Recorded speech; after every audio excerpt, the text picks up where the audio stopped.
Welcome to the deep dive. Okay, let's unpack this. Today we're tackling a period of Ottoman history, roughly mid-16th to 18th century. That's usually just labeled decline, but it's way more complicated than that. Our mission is to dig into what was really going on using some great sources. We want to see how external forces reshaped this massive empire, especially its impact on the Balkans.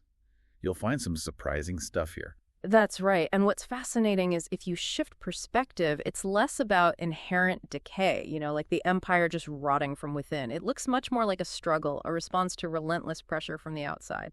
Not a simple fading away, but a vibrant entity being forced to adapt, often painfully. Right, so let's start there, reframing this whole decline idea. The traditional view, the one maybe you learned in school, points to Suleiman the Magnificent's death in 1566 as the start of this long slide. It implies internal problems, like the whole structure just got old and weak. Exactly. But when you connect the dots using the sources, decline feels, well, too simple. It suggests Ottoman institutions, which were actually pretty robust for ages, just fell apart on their own. The evidence really points towards destabilization. And crucially, this wasn't mainly self-inflicted. It was driven by powerful, consistent external pressures, mostly from Western Europe. Think economic shifts, military tech advancements. They didn't just unravel internally then. Not really, no. The internal systems were profoundly strained, reshaped, sometimes broken by these outside forces. Okay, here's where it gets really interesting. The economic side. This Western European age of discovery hit the Ottomans like a tsunami, didn't it? Suddenly, these new all-water routes bypassed the traditional Ottoman control over the Eastern Mediterranean trade, the spice trade, luxury goods. Yeah, for centuries they were the middlemen. Huge revenues came from that. Then, bam, by the mid-17th century, ships are sailing around them. That's a massive blow to the treasury. A damaging blow, definitely. And it wasn't just lost trade. You also had this flood of silver coming from Spanish mines in the Americas pouring into Europe. And that silver inevitably found its way into Ottoman markets, Creating inflation. massive inflation in an economy that was traditionally quite fixed, quite stable. So you've got falling trade revenues on one hand. This wave of cheap silver causing prices to skyrocket on the other. Precisely. A real double whammy. It triggered a financial crisis, state spending soared, the Sipahelic system, the land for military service system that was the bedrock of stability, got seriously undermined. The whole internal economy weakened. So how did the Ottomans try to respond? Did they see it coming? They responded, but, well, their responses often made things worse. Initially, they tried devaluing the silver X, their main coin, and reducing currency supply. But that just seemed to accelerate the inflation. They kept reducing the silver content in coins, leading to huge confusion. The face value didn't match the actual silver value anymore. Prices went crazy. Speculation was everywhere. Counterfeiting took off. People lost faith. And taxes, I bet they went up. Dramatically. Anything to maximize revenue. Temporary wartime taxes suddenly became permanent annual ones. Get this. By the late 17th century, the sizzi, the tax on non-Muslims, wasn't per household anymore. It was per individual. Imagine that burden on a family. Wow, and that leads to things like tax farming, right? Exactly. Tax farms became widespread. Basically, the right to collect taxes was auctioned off to the highest bidder. Even those Sipahi lands, the military fiefs, if they were vacant, turned into tax farms. These tax farmers naturally wanted maximum profits, so they charged way more than the state actually mandated, and enforcement against them, increasingly rare. So corruption becomes norm. It became the norm, yeah. Holding a state position turned into a way to get rich. Provincial officials, local judges, the caddies, they'd lease out their courts, positions were sold, bribery was rampant. This need for cash also changed how land itself was held, didn't it? You mentioned the Sipahelic system weakening. Profoundly. The central government started confiscating lands, both private mulk lands and state meri lands, often those previously part of the Sipahelic system. They gathered these under the Sultan's name, then rented them out to wealthy insiders, palace favorites.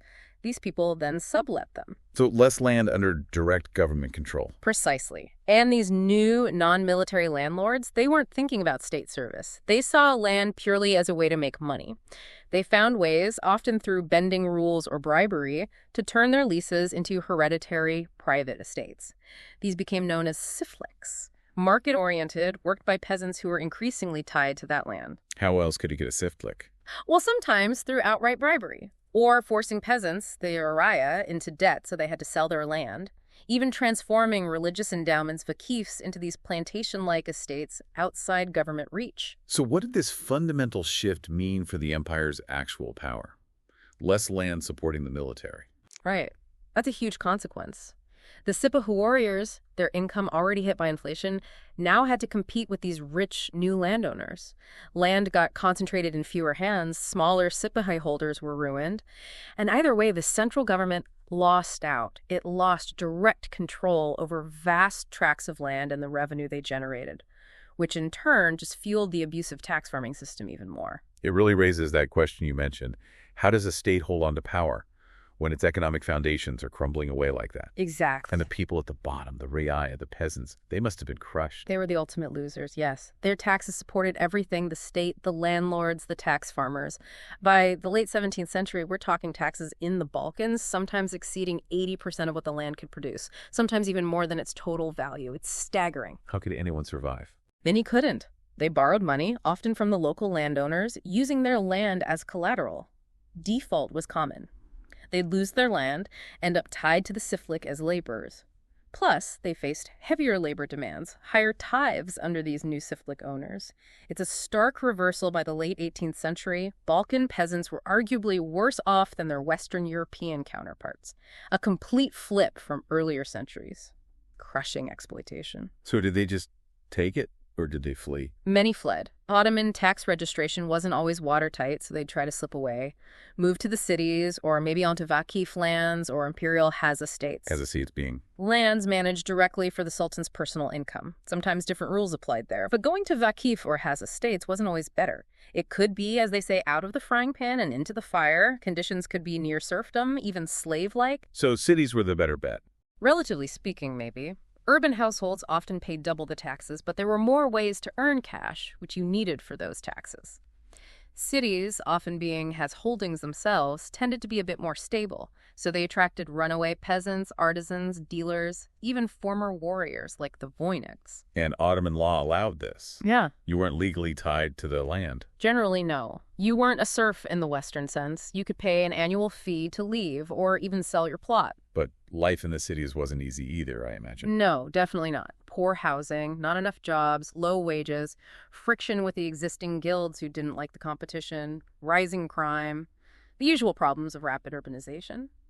But over time, most migrants did integrate. Looking at the bigger picture economically, the Ottoman domestic economy, surprisingly, stayed pretty self-sufficient through this period. But, and this is key, it lacked growth, it lacked investment. Compare that to Western Europe, where governments were actively pumping money into mercantilism, industry, infrastructure, education, maritime power, export trade. While the Ottomans were pouring money into the military, into wars, which were increasingly unsuccessful, as we'll see. There wasn't that reinvestment cycle you saw emerging in the West. Plus, Ottoman Islamic tradition didn't really favor big government economic intervention or complex investment strategies. Profits tended to go back into the same business, or were spent personally, not into finding new, better ways of doing things, not fueling that capitalist transformation. So when the Industrial Revolution starts gathering steam in the West, it hits hard. Cheap, factory-made Western goods flood in, undercutting native handicrafts. Suddenly, Ottoman artisans are out of work. Economic dependency starts to creep in. So overall, you see real incomes falling, more financial hardship, more labor burdens, more corruption, more extortion.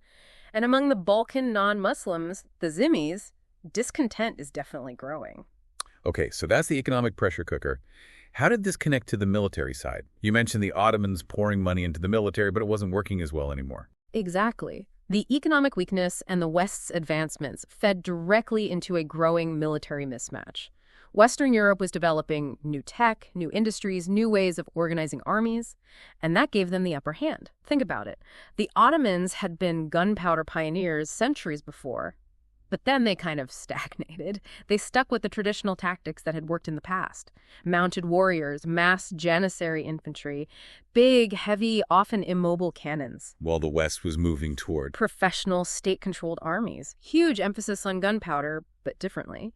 Disciplined infantry formations, smaller, more mobile artillery, sophisticated organization. They were even applying scientific study to tactics. So no formal training or military science on the Ottoman side. Not in the same systematic way, no. And navally, they never really built a Western-style fleet of big ocean-going warships. They stuck mostly with galleys while Europe moved on. That ceded control of the sea routes. And the result on the battlefield.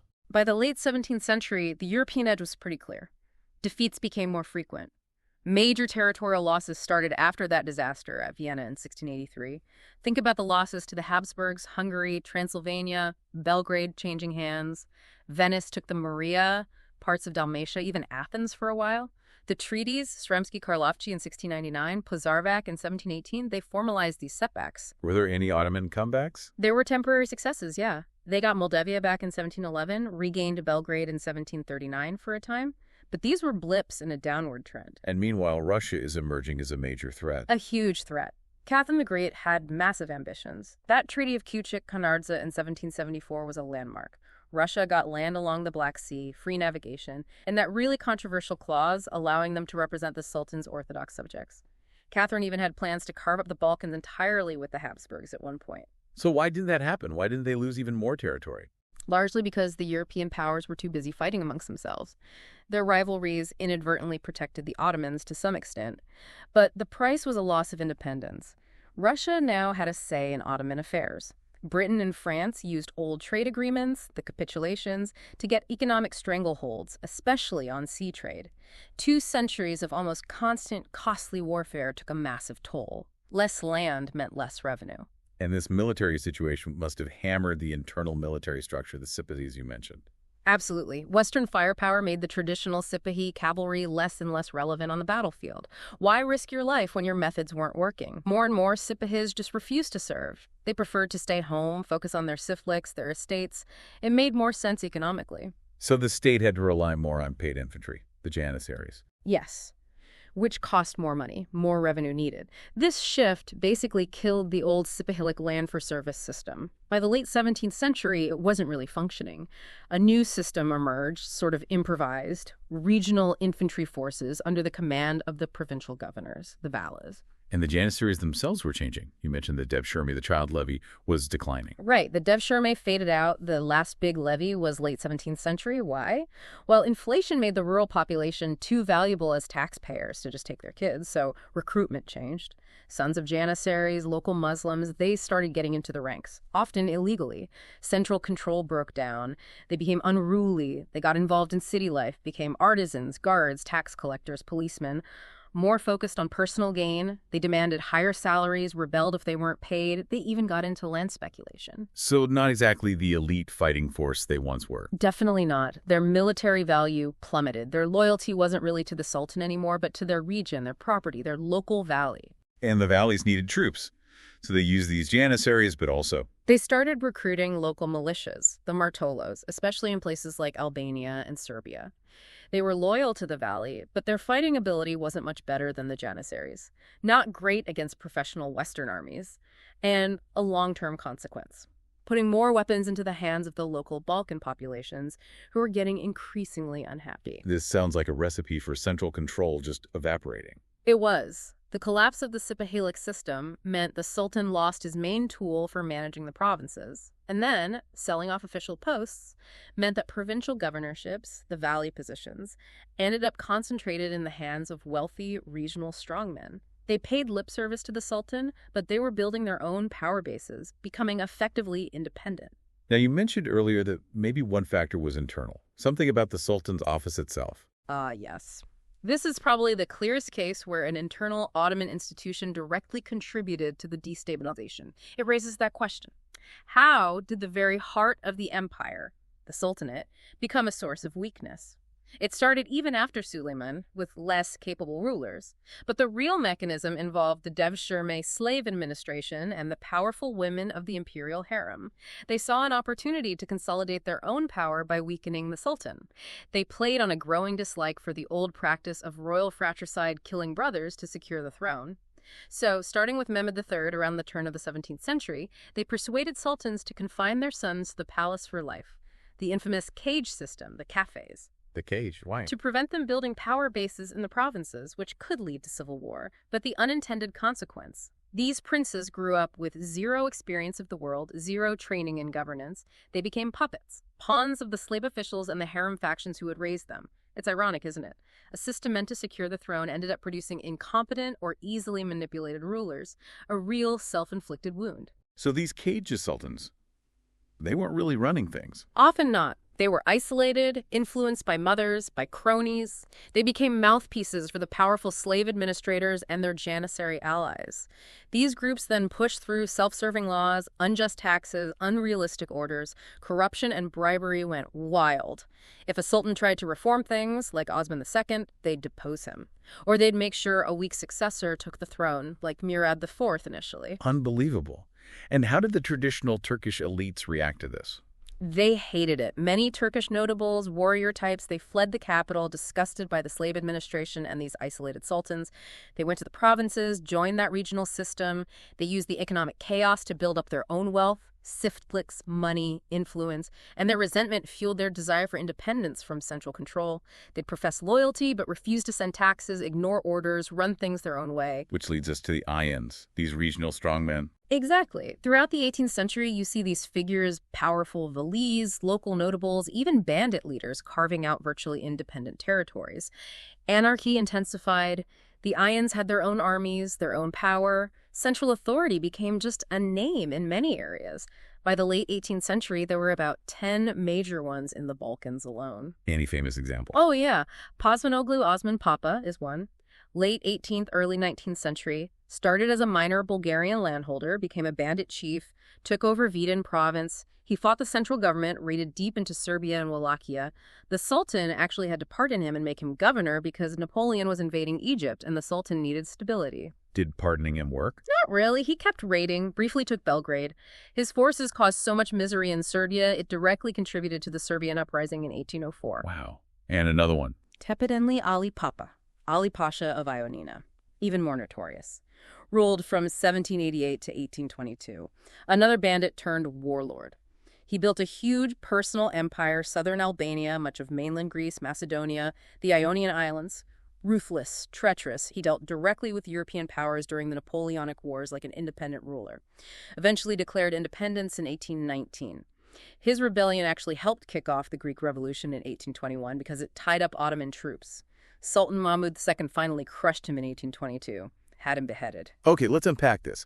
The impact on the average person, especially in the Balkans, must have been devastating. We've touched on it, but let's bring it together. Devastating is the right word. Oppressive taxes, heavy demands for labor, tithes, soaring prices, constant debt. It was relentless. Conditions were particularly bad in places like Bosnia and the Romanian principalities, where peasants were often tied to the land and just mercilessly exploited. And on top of state taxes, Orthodox Christians had church taxes too. Yes, and that system became incredibly corrupt itself. Remember those huge fees the Greek patriarchs had to pay the Sultan? And the bribes? That cost got passed down. Patriarchs needed money, so they charged the regional bishops, the metropolitans. The metropolitans charged the local priests and parishes. It created huge debts, and it often meant incompetent people got high church office simply because they could afford it. Sometimes bishops would tour their areas with janissary muscle to forcibly collect these fees. Violence was common. And this Greek patriarchate's power grab also affected other Orthodox groups. It did. Their financial needs and the support they got from the Ottoman government, who saw them as useful intermediaries, led to the undermining of the independent Serbian Patriarchate of Peć and the Archbishopric of Ohrid. Peć was abolished in 1766, Ohrid in 1767. All Balkan Orthodox Christians were forced under the authority of the Greek Patriarchate in Istanbul.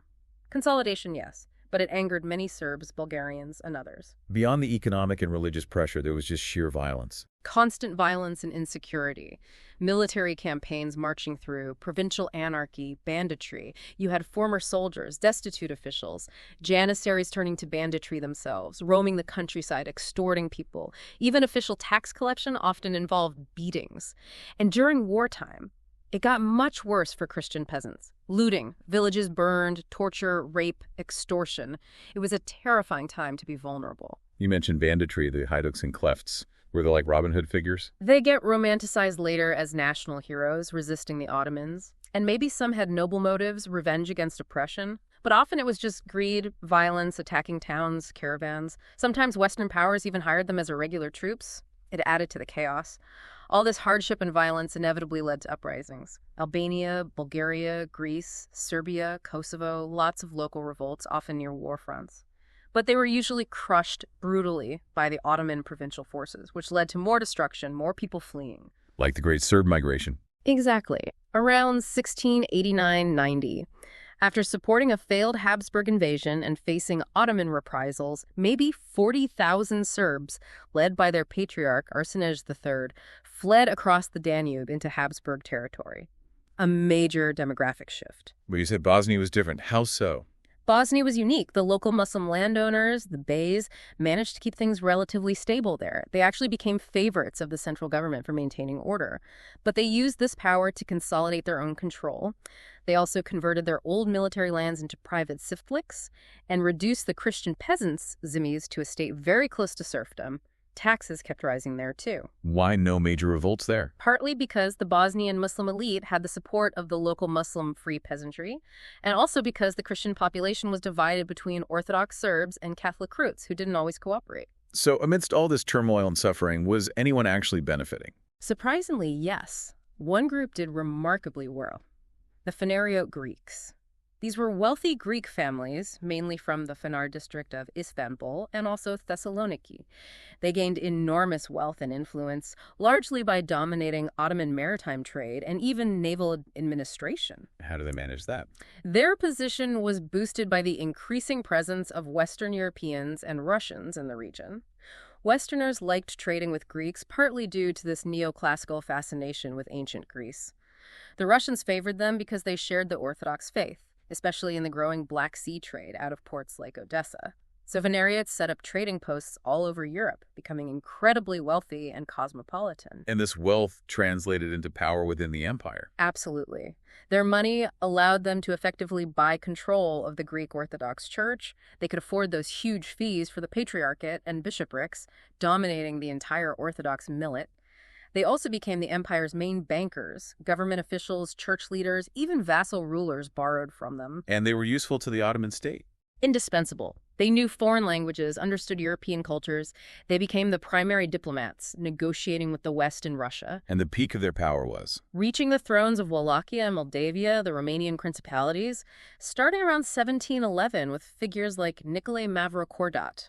Why did the Ottomans put Greeks in charge of Romanian lands? Two main reasons. One, they didn't trust the native Romanian nobles, the boyars, anymore. Too much flirting with the Habsburgs and Russians. The Phanariotes seemed more loyal to Ottoman interests. And second, cold, hard cash. The Sultan charged a massive price for those thrones. Only the super-rich Phanariotes could afford it. The Ottomans actually replaced these princes, the hospodars, frequently, just to collect the fee again and again. So the Phanariotes got rich and powerful, but what about the actual people living in Wallachia and Moldavia? Their situation remained miserable, maybe even got worse under the Phanariotes, who were focused on extracting wealth to pay off their debts and make a profit. The peasants just paid the taxes and tithes. They had no role whatsoever in how things were run. So pulling it all together then, what's the big picture takeaway from this deep dive? It seems clear the Ottoman Empire wasn't just declining from internal weakness. It was being actively destabilized by massive external forces, global economics, Western military power. These forced huge, painful changes inside the empire.